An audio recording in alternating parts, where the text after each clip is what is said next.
Let me just say this. TCU is running through Oklahoma like a stimulus check, like a stimulus check, like a stimulus check, like a stimulus check. We're not very good, obviously, right now. We got a lot to get better at and a lot to improve.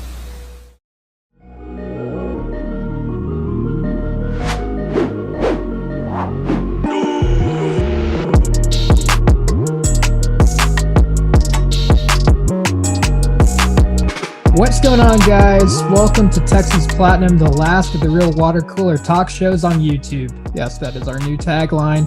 It is Red River Week. Currently, it is 9:22 p.m. and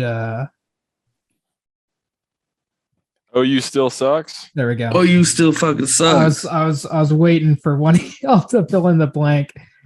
Big week ahead. Horns just finished off a good game against West Virginia. Nice rebound where they were able to really kind of put away the team in the first half, take it a little bit easier in the second, improved defense, improved offense. And Oklahoma, meanwhile, as you can see from the pre-intro, is in a bit of a struggle right now with their new first-year staff and some players that seem to be not really adapting to the new scheme. So we're going to go into all that, of course. But before we do so, one, be sure to like, comment, and subscribe as always, especially if you're new here. Welcome.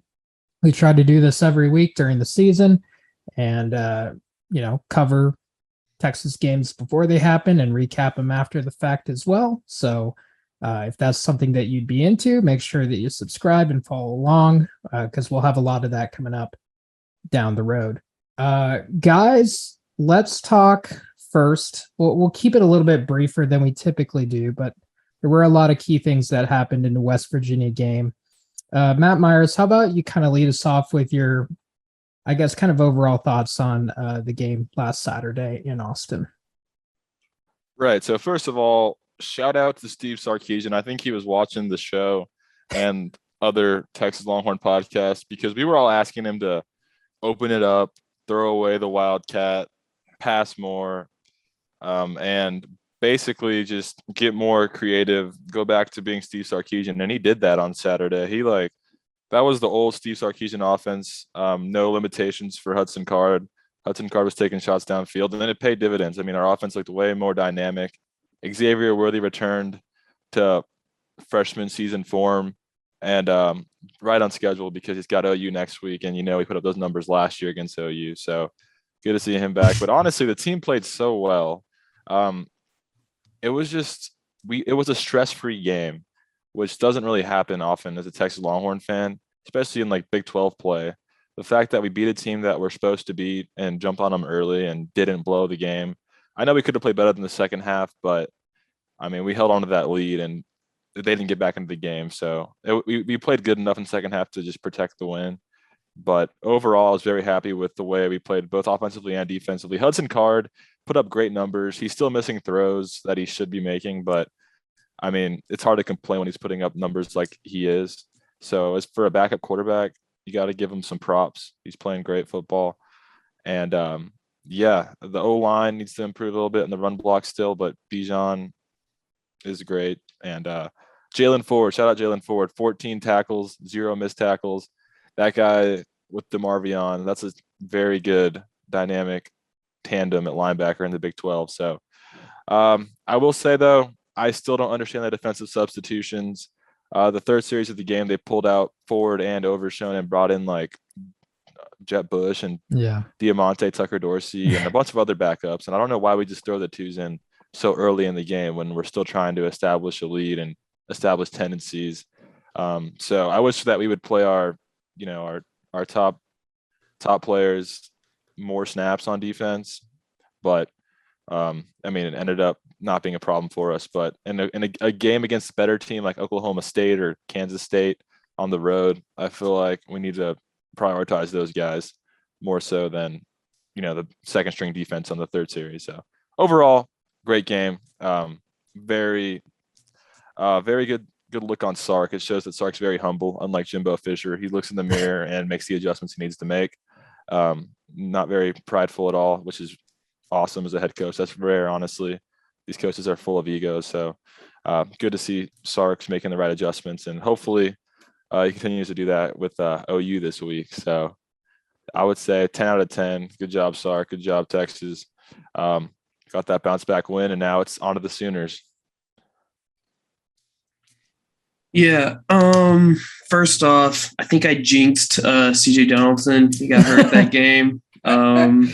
He's okay. Everyone said he's okay, and he made the trip back. I hope the best for that young man. But that was sad to see. No one likes to see that in football. Yeah. But I'm glad he's okay. I think it's really cool seeing Sark, adjust like that. I don't know. I just feel like we hardly ever see coaches do that anymore.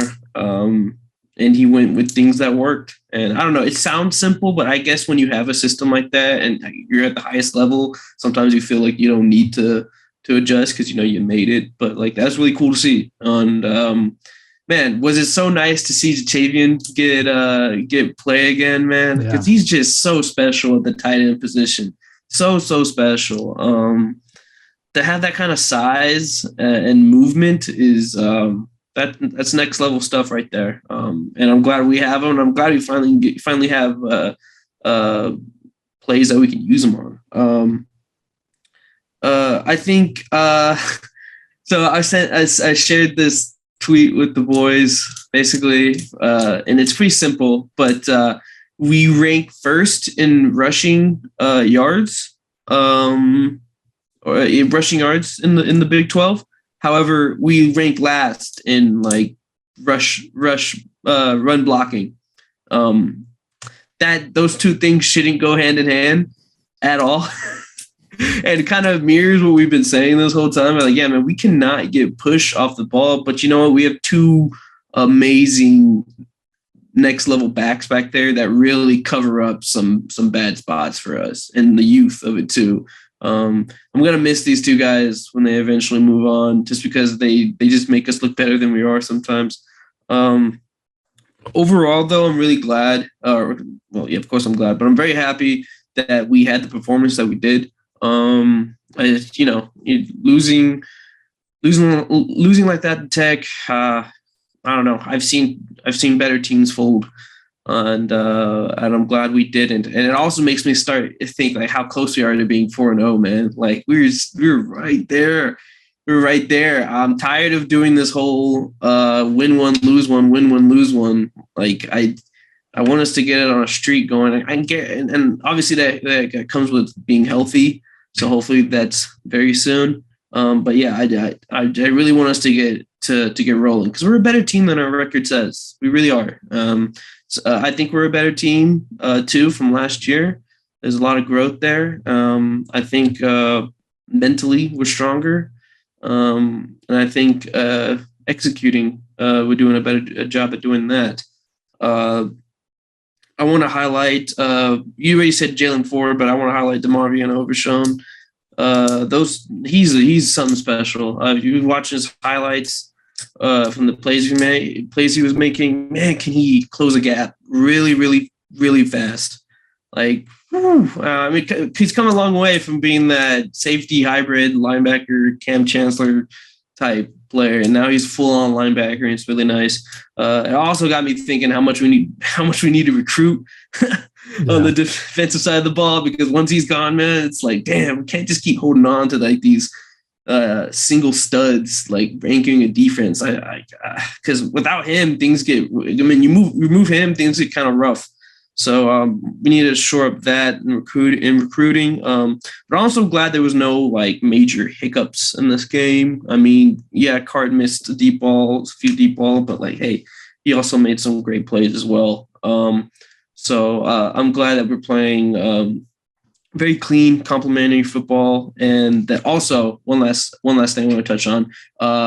We got to the quarterback, and our secondary wasn't playing off all the time when we were rushing. So everything was very fast for JT Daniels, and he had no outlet. And that's so nice. That was so nice to see.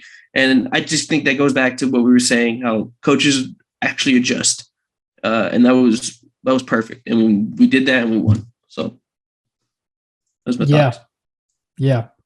My same thoughts too. I mean, that was really the biggest thing that stood out to me was just the defense kind of reverted to. I mean, it still wasn't the level of week 2 against Alabama, but play style wise, it went back to that type of defensive line getting a lot of pressure, playing really aggressive, and then our corners and safeties pressing a lot more, not playing that super soft coverage. I mean, there were definitely times where that was the case, but in general, a lot more aggressive all around, and definitely paid dividends because JT Daniels really couldn't get anything going, really didn't have much time in the pocket, and if he can do that, you can definitely really kind of dominate a team and allow them not to, because that's always been I think that's been one of the biggest issues with Texas over the past decade or so is we've just every year we don't have a pass rush. And you think about all the crazy highlight plays like the 3rd and 18 against LSU. And I mean, there's countless, the USC back in 2017 or whenever that was, like there's countless plays of, just like quarterbacks doing these ridiculous things against us. And it's because they got all this time to just stand in the pocket and deliver a ball. And if you fix that, you fix a lot of issues. And still, our pass rush is certainly far from great. Still has a long ways to go. But the fact that it took a positive step in the right direction after not a very good performance against Texas Tech, I think is really promising. And I think you can really build on it this week, which we're certainly going to touch on once we switch over to our OU preview here in a minute. I also want to say that, shout out to Hudson Card. He played really well. By far his best game yet. Certainly not perfect still, but it's very evident that week by week he's improving. He's gaining confidence. I was very impressed with some of the throws he did make. Even though that one Xavier Worthy touchdown catch, I'm like, that's a blatant interception. Like he completely underthrew Xavier Worthy on that one. But that there was one play where like he pocket broke down and he stepped up in the pocket. Maybe even 2 plays where it looks very kind of Quinn Ewers-esque where, pocket broke down. He just stepped up, delivered a nice ball. That one touchdown, the first touchdown pass to Worthy, he got drilled and delivered a great ball. So that is very atypical Hudson Card. Like Hudson Card, we've always known him as like, if he sees someone coming, like it's, he's taking the sack time. Yeah, he's just going to take the sack and fold. So I think he's made tremendous strides.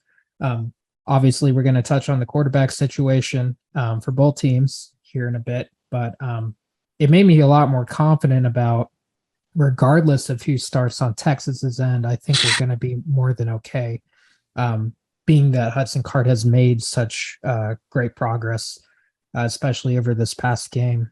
There any other Worthy, Sanders, were big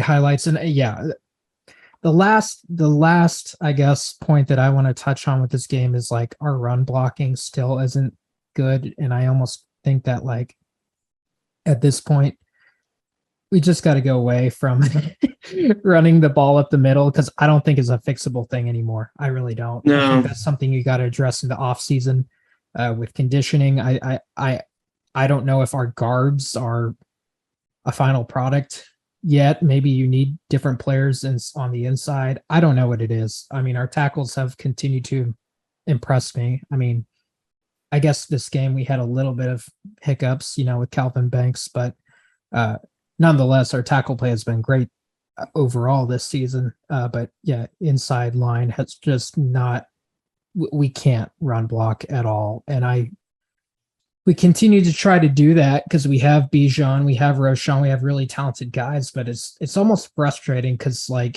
that they have the ability on like every play to be able to get you 5 to 10 yards easily. And the fact that you see them get held to like 2 or 3 pretty consistently, probably more on the side of 2, and then occasionally get like that 10 yarder. really kind of frustrates you because you're like, man, if we just had a decent run blocking O-line, like these guys would probably be in the Heisman conversation. You know, they're that talented. Mhm. And I mean, it's yeah. So I think, you know, if Sark wants to make more adjustments, you know, if he's listening, which I doubt he is, but I just say that, hey, you need to like, He might be. He might be. yeah, Come on now. probably. I mean, he took our advice last time, but yeah, I'd say like, of course, you always need to have some runs up the middle. It's good to keep the defense honest and everything, but like, I think you can do so much more with just runs to the outside, with how athletic your running backs are. And also, like, I want to see Bijan continue to, like, you know, get involved in the passing game because he's really good at that. And I still feel like we're really lacking in that department is getting Bijan on the outside or even in the slot and just let him run around, let him get in space. Because yeah, once you give that guy space, like it's game over, you know. So Yeah. Even Roshan, I think I don't really know how he is as a pass cat. Well, he almost had a touchdown, I guess, but They should be able to get up. yeah, That's like an extra 20 yards right there, but whatever. right. And you gotta think of like just dumping the ball off to the running back. Like that's like an air raid run, you know, that's how they run in the air raid. And I know we don't have an air raid offense, but like I feel like we got to just think about it like that. Like our running game needs to rely more on short outside passes to our running backs. And I think we'll be pretty well improved in that department. And that'll still like keep the defense honest to, you know, kind of lay off on our receivers, and then we can target downfield with the big shots. So those are my thoughts on West Virginia. All in all, good game. Yeah, second half I was a little disappointed, but we didn't ever let West Virginia sneak back into the game, which is progress. Do I want them to like continue to just step on their throat? Yes, and this week would be the perfect game to do that. So any of you guys, any other West Virginia thoughts? I'm good. Let me just add, kind of just building on what y'all were saying about the defense of the pass rush getting home, actually connecting with sacks. One thing needs to be said: Moro Ojimo being back helps our defense a lot. Definitely. And Sark said that in his press conference, and you could see it. And then also, Madrid said it last week: just blitz. Like, I don't care if we don't get there, just blitz. Make them throw it quick, because honestly, the quick game's there anyways. Even if we're not blitzing, like they're gonna nickel and dime us. Like that's our Achilles heel, is those little slants or passes out to the flat. So just blitz, but the quarterback, especially against Oklahoma, Davis Bevel. I mean, come on now, like just blitz. A freshman, bro. And our defense will be better off just with getting there. I mean, just getting home will be a lot easier with the blitzing, because we get close, but we finally connected a little bit. So I just want to continue to keep blitzing. So just wanted to add that to the defensive pass rush talk. But yeah, that's pretty much it. Cool. Well, we'll keep that short and sweet then. On to the big game, Texas versus Oklahoma. First time since 2009 that Texas is coming in favored, which I think speaks a lot, because everyone's like, oh, Texas can never beat Oklahoma. Well, look, we've never even been the favorite in the past. Yeah, dude. 13 years. How long has that been? Yeah, 13. We're the Michigan side of the Ohio State-Michigan rivalry. Even then, though, I feel like Michigan has been favorites more than maybe. Yeah, I guess you're right. Years ago, you know, like, yeah, it's still a competitive rivalry. So I think that says a lot about Texas. And I know everyone likes to, you know, hate on Texas and be like, oh, like, you know, Oklahoma owns them. Well, yeah, I mean, Oklahoma's been the better team for the past, you know, that long, 13 years or however long that has been. So yeah, pretty interesting that we're coming in, you know, 7-point spread at the moment in favor of us. I'm sure that'll change if there's any report of Gabriel not being able to play, even though it's kind of looking like that'll happen. Also, first time that Texas and Oklahoma both enter unranked in quite a long time since It's gross. Since what, this century. Yeah, man, that's insane. gross. Yeah, I almost wondered after we beat West Virginia, I'm like, I wonder if Texas can sneak in at like 25 or 24, but 2 losses. Yeah, It's not tough. quite, not quite. Yeah, but let's hop into initial thoughts for the game. Myers, we'll hand it over to you per usual. Give us your scouting report on Oklahoma, and obviously there's a lot to talk about after these past couple games with OU. A lot of injuries and a lot of kind of dysfunction. Right. So, did y'all watch the TCU game against I did. Oklahoma last week? Yeah, dude, that A little was bit. that was a spanking. Man, they have some real issues. I mean, that was very Charlie Strong. It reminded me of us. Like, Yeah, dude, I was like, are we playing TCU right now? It was like looking in the mirror. Yeah, that brought back like PTSD from those days. And Yeah. And it's like the perfect storm, because not only is OU not a very good team right now, they are completely gutted by injuries. Like, it's almost like too much, where it's like, I feel bad for them. Not really though, because in 2019 we were gutted with injuries and they didn't feel bad for us. But on the flip side, we are completely healthy. Yeah. Besides Quinn Ewers, who actually is healthy now. I mean, Nayer's out, Junior Angulo's out, but like besides the 2 long-term guys, we're like as healthy as we've ever been. I mean, that's what Sark said. That was about quarterbacks, but still, it's true. And also a note: West Virginia game, no one got hurt on our side, which is so nice. But yeah, Oklahoma, they 0-2 in conference, right? They got handily beaten by Kansas State. If you go back and watch that game, Kansas State controlled that from the beginning in Norman. They couldn't stop them. Defense couldn't get off the field. And then same thing happened at TCU, except they just got blown out. Like, that was just, they didn't belong on the same field. And even with Dylan Gabriel, they were getting blown out. So yeah, things to watch, I would say, is honestly just the injury report. I mean, Eric Gray is like their best running back by far, and he got injured late in that game against TCU.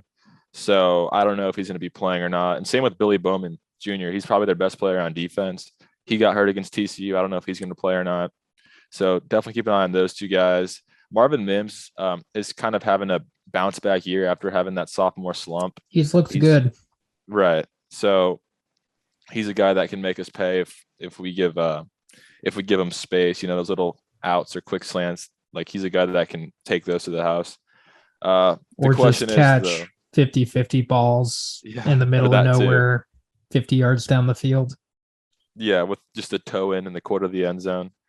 But yeah. As far as okay, so we know OU's not a good team, but the thing is, like, we know that the OU we saw the last 2 weeks is not the OU we're gonna see on Saturday.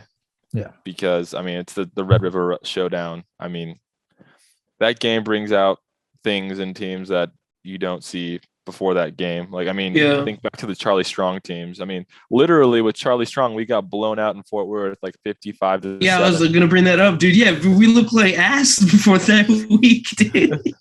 And then we rolled into the Cotton Bowl and like spanked them. Yeah, and they were ranked. Yeah.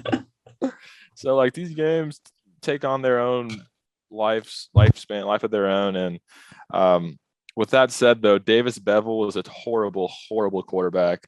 I mean, his QBR was like a 2, I want to say, against TCU. Oh, shit. And Dylan Gabriel's was like a 20. What? So I just, this is a game where Texas should absolutely go assert their will and take it seriously, obviously, because OU's going to take it very seriously and they're going to make it a game. But this is a game where Texas is the better team, the healthier team, the more talented team, the better coach team. And mentally, we're in a better spot, I want to say, too. Like, we got more momentum, although they are in do or die mode now officially. So you never know with like a wounded animal how OU will respond to that. But Texas is favored for a reason. And I want Texas to go out, play a clean game, play like we did against Bama, West Virginia. And if we do that, we should win comfortably. And honestly, if we can play to that level, honestly, just keep running the score up, honestly. It's about sending a message because none of these players have beaten Oklahoma. I'm sorry, I'm like diverging from Oklahoma right now, but talking more about Texas. But none of these Longhorn like people on our roster have beaten Oklahoma, and last year was a bad scar. I mean, it's just kind of just like the mental toll of like blowing that lead to OU has to affect these players in some way. So you got a chance to make it right on Saturday against the wounded animal. So I think it's time to just go and like Edo said, whenever Edo and LSU beat Alabama, he was talking so much trash. Like he was trying to get these kids to believe. I know it didn't work out, but he was trying to get them to like that psychological, block we have against beating OU the last couple of years. We got to really try to exercise that on Saturday with a dominant win. That's what I'm saying. But yeah, I mean, if y'all want to have any more additional thoughts on the OU team, feel free. But honestly, they're not a good team. I mean, they give up. They're a good rushing team. I mean, they're top 15 in rushing, I will say. But Javonte Barnes might be starting for them, the true freshman, because Marcus Major's hurt, Eric Gray's hurt. So it's just they're battling so many injuries. It's hard to diagnose what their roster is going to look like or their depth roster going to look like on Saturday. But all I know is they're going to be ready to play, so we better show up too. Yeah, I was going to say, what would you say their strengths are on offense and defense? I mean, you just said rushing attack is something that they're notable for this season. On the defensive side of the ball, what would you say? Defense is really bad. I mean, they gave up 96 points the last 2 weeks. I will say their weakness is Justin Broyles. He's like probably the worst defensive back in the Big 12, and he's always playing for them. I don't know why. Every time I watch, he gets burnt. So maybe target Justin Broyles with Xavier Worthy because that'll be a good matchup for us. I don't know. Their strength, I mean, against Nebraska Nebraska's horrible, but against Nebraska, they were very physical in the front seven. They were kind of clogging running lanes, like not letting any, like they had good run defense and good pass rushing against Nebraska. But the last 2 weeks against Kansas State and TCU, they've had none of that. They can't hold up in coverage, especially with Billy Bowman. When Billy Bowman went down against TCU, it got even worse. Like the floodgates opened even worse downfield. So I honestly can't identify a strength of that defense right now. Madrid, what are your thoughts? I mean, everything is with like a disclaimer of saying like you gotta take this game seriously no matter what, like no matter what you think of like the team. However, they are a sick dog right now, and they need to be put down. I remember tuning into that TCU game, and that was before Dylan Gabriel. Look, Dylan Gabriel is a fine quarterback, but when he went to OU, I was never like, oh, they got Dylan Gabriel. Like he's a fine quarterback, but he's a little small, and he's kind of late on his reads, and sometimes he airmails stuff. And he was getting cooked before he got hurt. He was getting cooked. That TCU defense had it dialed in. So even if they had Dylan Gabriel, I'd like our chances. Again, take it seriously. It's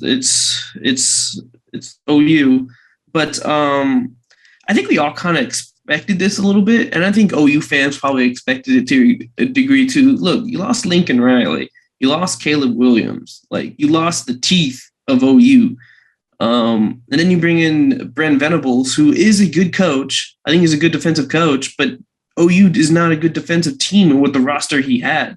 So that was going to take some time for him to get his guys in and for him to set his tone of defense. So I think in the back of our mind, and then you look at those close wins. I forget who they played in the beginning of the year. It was UTEP and Kent State. They pulled away in the second half, but both those games were games at halftime. Yeah, exactly. Like they never, like there was some question marks for a large portion of those games, and we all let those slide because beginning of the year warm up games type of stuff like that. But there was all those signs, and then you get to Kansas State, and it's like, wow, this Kansas State is just overpowering this team. And then the same thing with TCU twice in a row. Max Duggan, I've seen that Max Duggan before. I was scared. I was like, are we playing them? I hope not. Because that guy looked like Like, look, God, I've seen that Max Duggan before. That man runs so hard. I love it. He's not going too fast, but like he is running so hard, like his life depends on it. But yeah, we all kind of knew this was going to be an iffy year for OU. There's a lot of transition going on, and they haven't had that type of transition in a long time. So I think Matt touched on the big points, and that is their defense is bleeding bad. And you could score at them at will. And then if they have they will. There's no way Dylan Gabriel plays, but you're gonna have two backups. It's gonna be the same game plan like always. Is just get in their head and get in their face. But yeah, those are my thoughts. So yeah, kind of my thoughts on Oklahoma.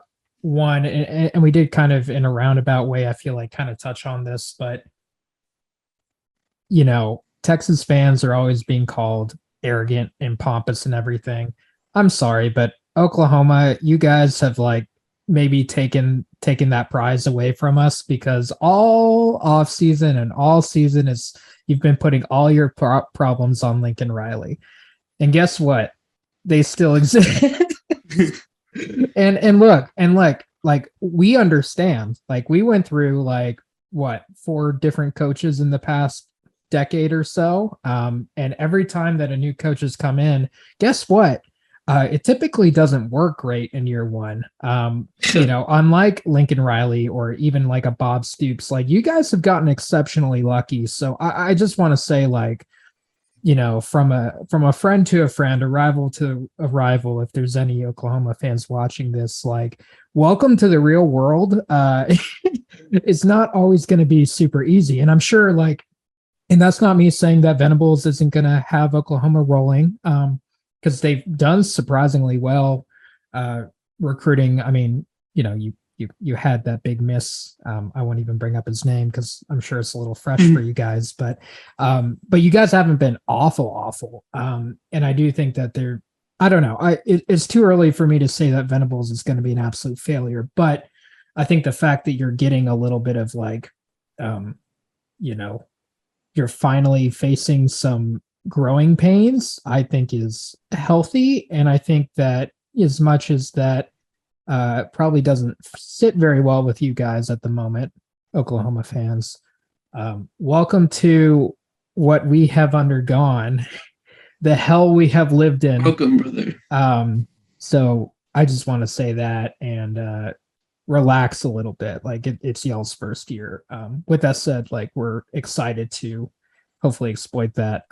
But before we get into keys to the game, from a Texas perspective, in order for Texas to beat Oklahoma, I wanted to quickly bring up this point, and I got to give a shout out to my roommate because he actually brought this up to me today, Jeremy. If you're watching, hello. But with Oklahoma not having, if Gabriel doesn't play, which is looking to be the case, and your backup quarterbacks are not that great, even though I will say I really, really, really, really hope that we see General Booty come out. Like nothing would bring me more joy, even if hopefully he doesn't do too well if he comes out, but nothing would bring me more joy, and I think it bring OU fans a little bit of joy too, unless he plays like Booty. But where was I going with this? Oh, do we see a situation where Oklahoma goes Wildcat? And do you think Texas has the ability to stop that? They should go Wildcat if Davis Bevels. Honestly, they should Right. go Wildcat. I was going to say he didn't show me anything in that TCU game that looked like he was any threat down the field. So honestly, probably. Or do we have confidence in our run defense to where if Oklahoma committed to something like that we can? If it's the Rocat and it's not like built to deceive you and throw a pass over the top, then yeah, we just load the box and just lean on them. And there is no way they get a Wildcat, a well-oiled Wildcat offense in a week. I just no way, in my opinion. Especially with Gray out. Yeah. I think they might do it a few times, but I don't think, and they might hit a trick. They might do it like one trick play out of it, maybe, but I can't see them relying on that to win a game, because that is just, I'm thinking about all the times I've seen like a successful Wildcat, and that's like maybe Baylor in that one bowl game where they didn't have a quarterback, but they also had like a few weeks to prepare for that. You know what I'm talking about? I forget what year that was, but North Carolina. Yeah, I remember. Yeah, yeah, you would have to have like a few weeks to game plan that. There is no way on a turning on a dime for a rivalry week where you can install something successful like with that. Maybe if Lincoln Riley was there, but not with the coordinator they have now. But no, I wouldn't. I think we'd be able to stop that. Even though we might have a porous run defense, which actually I think our run defense is pretty solid. I think we'd be able to stop that. Yeah, that's a fun hypothetical, though. I love that hypothetical. Yeah, I just don't know if that's. I don't know if that's in Jeff Lebby's DNA to go Wildcat. Yeah, but yeah, desperate times. That got brought up to me tonight, and I was like, oh, that's a great thought that I haven't even thought of. So I wanted to bring that up to y'all, see what you thought. Let's go to keys to the game. Talk about the Texas perspective on things. Quarterback Quinn Ewers. Sark, of course, is not going to name because that's become his MO. He's not going to mention who our quarterback's going to be for the game. But he did hint at the fact that, we're the healthiest we've been. So that must say something. And also that he will be playing the player that gives us the best chance to win the game. Take that what you will. But I think that that's a pretty positive sign for Quinn Ewers. What do you guys think about the game to come? Do we see Quinn taking the start? Do we see Hudson taking the start? Do we see them splitting time potentially? What are we thinking? So I think I love Sark, I really do, but I don't believe anything he says when it comes to health and who's starting, who's not. And you know what? He learned that from Saban, and respect. I honestly respect him doing that. Don't give anyone an edge. But like whenever he said anything like that, I'm like, shut up, bro. I don't believe you. I was gonna say, he said we were the healthiest we've ever. Bro, Hudson Card is not healthy, dude. Hudson Card is hobbling like after every series he has to run or something. Like he is hobbling. And the fact that he's just like, he's always like, well, Hudson is healthier than Quinn. I'm like, are you sure, man? Are you sure? This man cannot walk? This man cannot walk.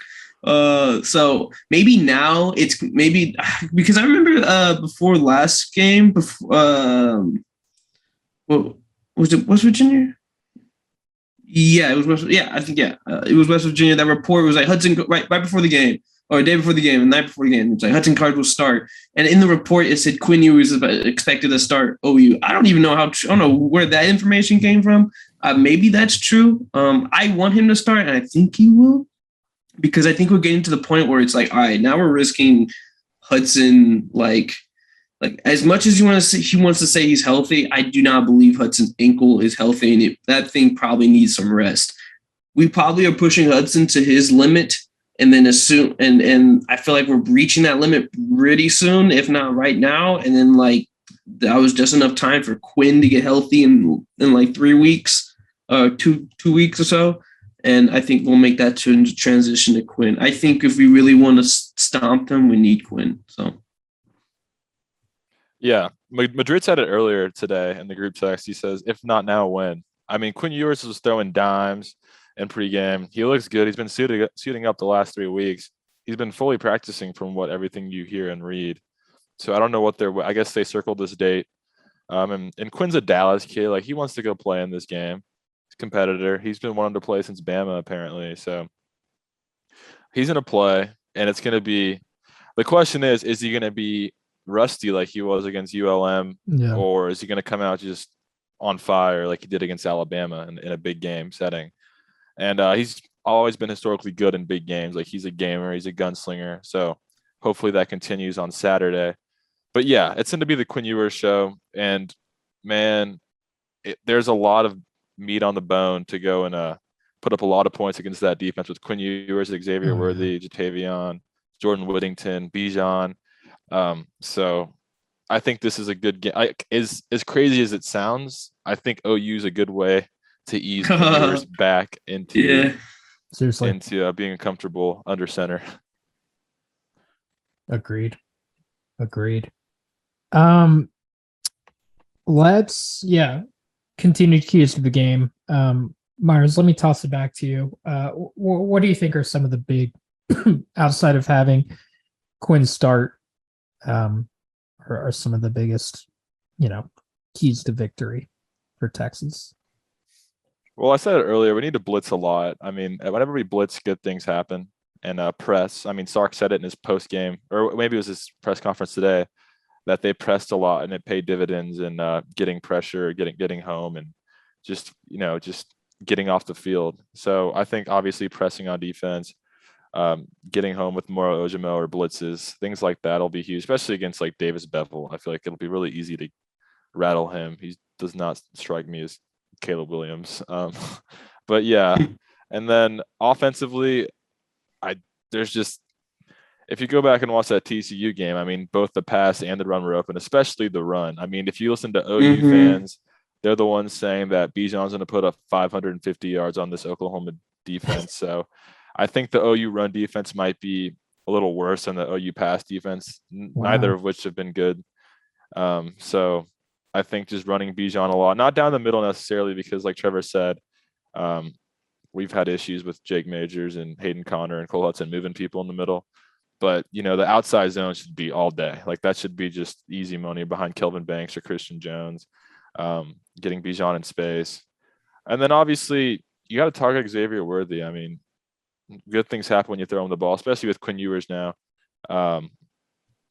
Some of the throws that Hudson was missing, Quinn Ewers makes. So obviously Xavier has been great in big games, and his best game of his career came right here in the Cotton Bowl last year. So, he's going to be happy to be back in that stadium. So obviously OU still has nightmares of Xavier Worthy. So target Xavier Worthy, expose the OU secondary. I mean, come on now. I mean, especially if Billy Bowman doesn't play. I mean, that guy's actually good. And that one hurts. I wanted that guy at Texas so bad. Oh, I miss that guy. Yeah, Billy Bowman Jr., him and Jatavion. Shout out Denton Ryan. That team was stacked. But and then obviously if we force a fumble, recover it, because we've not been able to do that. I don't think we forced any turnovers against West Virginia. We haven't the last couple of weeks. So we need to definitely force some of those. But just honestly, just go dominate them. They're not a good team. Madrid. Matt, you stole mine, and that was outside runs with Bijan, because in that TCU game, TCU was hitting the corner and they were gone. Every single time they were turning the corner and they were gone. Bad angle tackling, bad speed from the linebackers, and look, their DBs are just a little too small too. But yeah, they're so they can get beat easily on the outside run like that, and I think that's something we should exploit. On the defensive side of the ball, I just want to make whoever's quarterback back there hell. Like, I don't want them to even be able to breathe. This is going to be no Dylan Gabriel. This will be the worst QB we've seen since Louisiana Monroe. Like, really, I really do think, I'm trying to think. I take JT Daniels over Bevel. I'll take Frank, and then I reluctantly will take Donovan Smith over him as well. So like, I just don't want any quarterback to feel comfortable back there, and I don't think they will. I think our defense is playing with a lot of energy. We play great team defense, and I think that needs to continue. We're flying to the ball right now. That's perfect when you have a defense that's not like the greatest, but it can elevate itself when it plays that way. So I think we need to continue that. And then I just want our offense to be able to look settled in, and there's something beautiful to watch when a Sark offense is hitting on all cylinders. Because like I don't take for granted. I don't, because I'm remembering it right now. I remember the days where it was just couldn't move the ball, man. Those were nightmarish days. So I just would love to see us hit some strides or continue the strides from the West Virginia game, and score at will. So those are the main keys for me. Yeah. Going back to the outside runs, I feel like this is a game to break out a few jet sweeps, and I continue to ask for Brennan Thompson's presence. And I don't know if Sark's been saving this guy up for this game, but I'd love to see him. And I feel like this is a great game to implement Brennan Thompson and a little bit more sweeps, because I feel like we haven't done too much of that thus far this season. And I mean, I'm sure like you can probably do most things against the Oklahoma defense at the moment. But that's one part of our game that I would like to see displayed. I think the biggest key to the game here is I am extremely curious to see how this Oklahoma team responds to adversity, because every Red River game that we've played against them, dating back as far as I can remember, Texas has had moments where we've punched Oklahoma in the mouth. I think back to 2018, we were up by like almost at the end of the third quarter, we were up by 21. OU comes storming back. Texas wins, but barely. I think back to last season, we were up by, I think 24 was our biggest lead at one point. Came right back. They didn't seem to really, Oklahoma's never in recent memory seemed to be very scared of Texas. And now Oklahoma coming off of two pretty embarrassing losses and with a whole new coaching staff and a lot of turnover of players, I am extremely curious to see if this Oklahoma team is going to be a little bit different.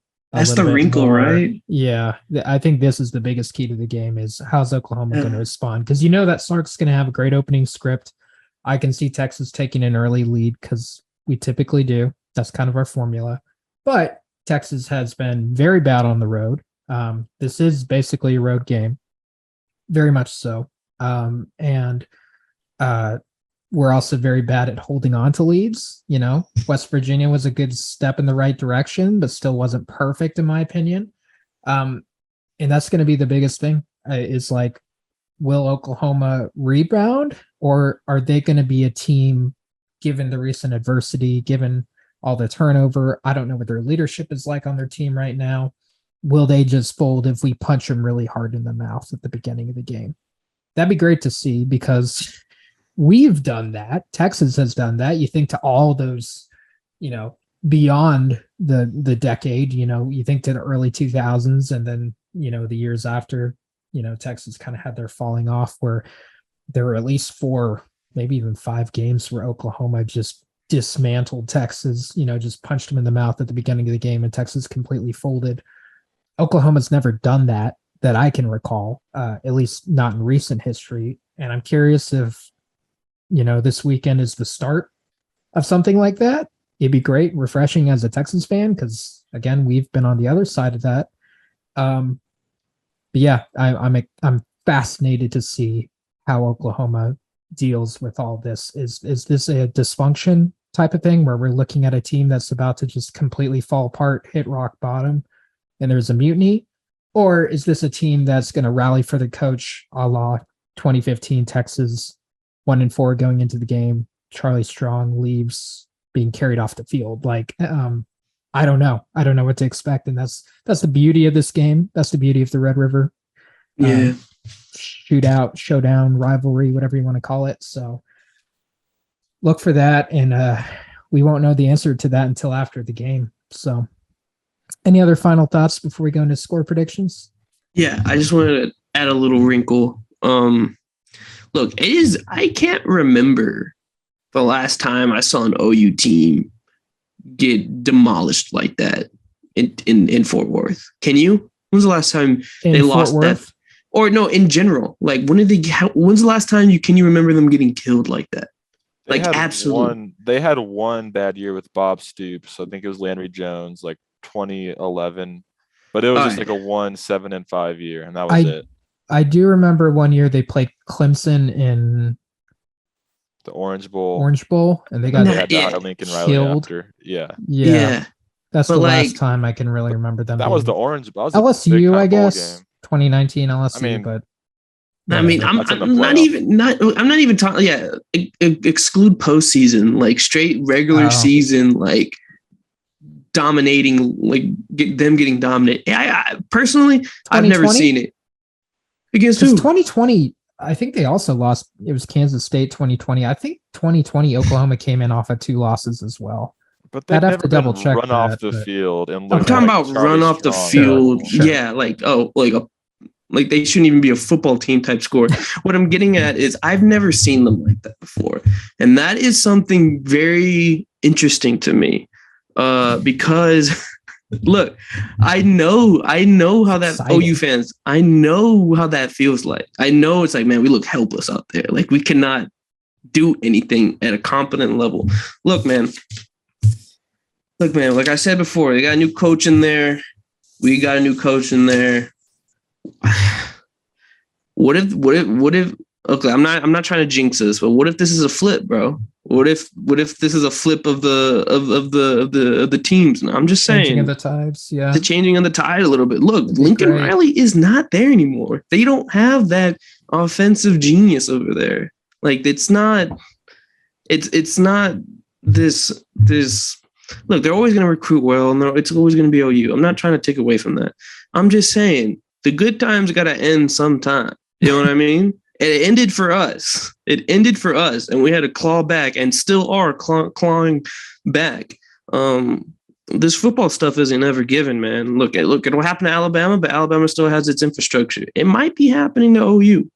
It might be. Granted, they have a great young quarterback coming in next year, so maybe not. But at least for now, look, man, that's just an OU team that I've never seen. I've never seen them lack that kind of spirit before. And they just gave up. They gave up. I've seen Texas teams give up. Never seen OU teams give up. Just saying, they should nip that in the bud pretty soon because that shit festers. Anyway, that's on me. That's all of me. Let me add to that because you're right. I have not seen an OU team ever play like that in my life. I mean, honestly. And if you say it might be a flip of like the tides, and if you go back and look at Texas OU on Winspedia, the way this rivalry goes, it's never one team wins, the other wins back and forth. It's always it's a long time of dominance. It's in streaks, right? So like Bob Stoops owned Mac for the most part until late in their careers. Then Mac went on a run. And then Lincoln owned Texas. And in the 90s, Texas owned OU. So, and right now we're in the middle of an OU streak that Lincoln Riley built. So if Texas wins this game, I mean, you kind of want to set the tone for the Brent Venables versus Sark era. And exactly, like, no, this is our turn. This is our rivalry to own now. I'm just saying. It's got to end sometime. All right. So I have to ask, when Texas has a nice lead at halftime, not saying the game's over, but I'm going to go ahead and say Texas is going to have a nice lead at halftime. Do you think the OU fans will leave the Cotton Bowl, or are they going to hang out? They never have in the past. That's the other interesting thing. Not just a team, but the fan base. I'm very curious I won't be there, sadly. Typically I am, not this year, but I'm extremely curious to see how the fan base is going to react because, Oklahoma's fans have always come in uber confident, like whatever. All my life. They never flinched. I mean, even when they were up by, I think they were a little surprised when they got down big to us last year, but no one left. It was a full stadium. So I don't know.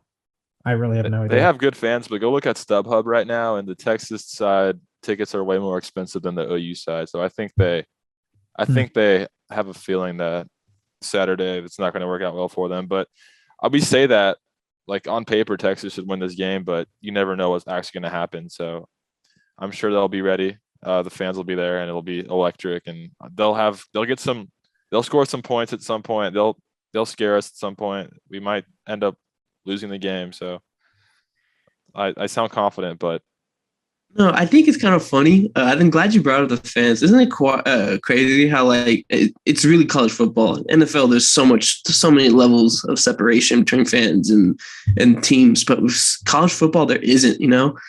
So like when you feel like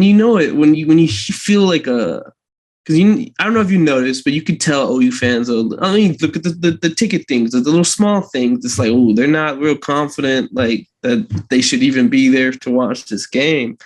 And we felt it with us too. Like our emotions get imprinted on these teams and back and forth. Like we know, like we don't remember. We're always like, man, they gave up on the team. It's like, well, we never saw them like actually say like, oh, fuck this shit, whatever, I'm done. You can just feel it with the way their energy is.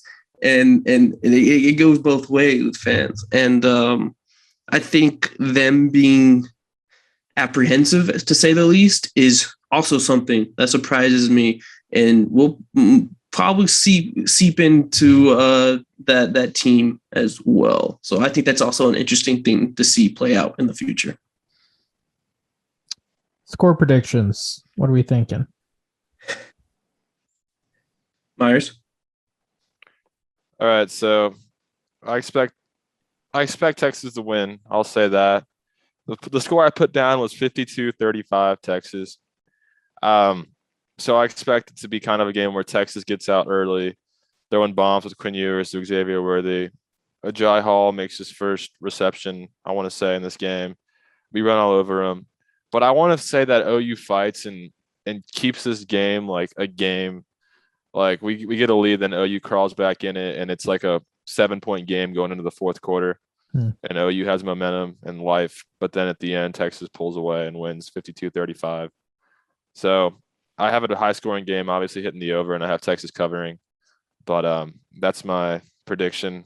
Hopefully I'm right. I could be completely wrong. So 52-35 Texas.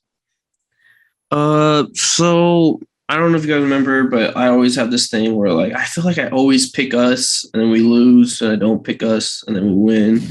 I'm not gonna fall for that trap though, because maybe that's actually not a real thing, and that's just some recency bias in my head. I had us winning 48-42, but I think we reach 50 in this game. I honestly do. So give me 51-42 just to hit that 50 mark, and I think we win. I think it's a game the whole time, but we cover, and towards the end they just can't hang. Yeah, I got 45-35 Texas, 10-point game. So I have us covering the spread, but like y'all, I don't think any of us are predicting a blowout. It's just something we haven't seen in recent history with the Red River game on both either the Texas or the Oklahoma side. Like I said, historically, there's been some blowouts where Oklahoma has blown out Texas. We just haven't seen that with Texas. And I know that, I guess, last year we were doing it in the first quarter, but, after that, it was a game from there. So even though Oklahoma's way down, you just can't take them for granted. I don't see a world where Oklahoma's putting up that many points. I'm giving them 35. I think that's comfortable, but especially without a quarterback, like that's asking a lot. So, and I also don't see Texas just completely running away either. Kind of given what I've seen from our offense this year, I haven't seen us just completely go nuclear like we were last season against Texas Tech or anything like that. So 45-35 seems good to me, but yeah. I like it. I'll say I'm glad that they don't have a Nick Bonito, Perrion Winfrey, Isaiah Thomas, Ronnie Perkins, Caleb Williams, all these guys that have Kyler Murray over the years. Yeah, man, Brown. This is the first time. They're not scary like that. Yeah, they're running backs. They don't have. That's what I'm saying. Also, they don't have like that signature guy where it's like, man, that guy can ruin us. Like that. If anything, we have those guys, and that kind of feels nice. Marvin Mims. But they don't have a quarterback. He was big last Dude, year. I like Marvin Mims, but he's no CeeDee Lamb. Yeah, no chance. Yeah, and he doesn't have Jalen Hurts and Baker throwing to him. Yeah. Kyler. Yep. All right, So, guys. Horns win, baby. It's gonna happen. Let's get it. Not gonna guarantee it, but I really hope it happens because I'm tired of losing to OU. Oh, this is a must win. This is for this is both a teams, frustration. Take out obviously. your frustrations. We need it in order to stay remotely alive in the Big 12 race, but for recruiting, for just personal pride, I mean, This program needs it. This program needs it so we bad. can't lose 5 in a row to Oklahoma. Oh, hell no. Last time that happened was those early 2000s days. And I do not want to see that happen again. And I mean, they've all been close. That's the worst part, is like they're all like every year it's like so freaking close. And it's like, damn, like we just barely ink out a loss. And it's just like, you just need to, I loved the point where y'all made about the streaks. And it's like, let's just establish right here, right now, like, okay, going forward, Let's do this. it's Texas. So thank y'all for watching. It's been a long one, but I think it's been one of our better episodes. So definitely drop us a like if you enjoyed it. I think we touched on some good points. So guys, anything else? Have a good day. I'll see you in Dallas, baby. Hook 'em. Welcome. Yeah. Horns up. Y'all take care. Big game.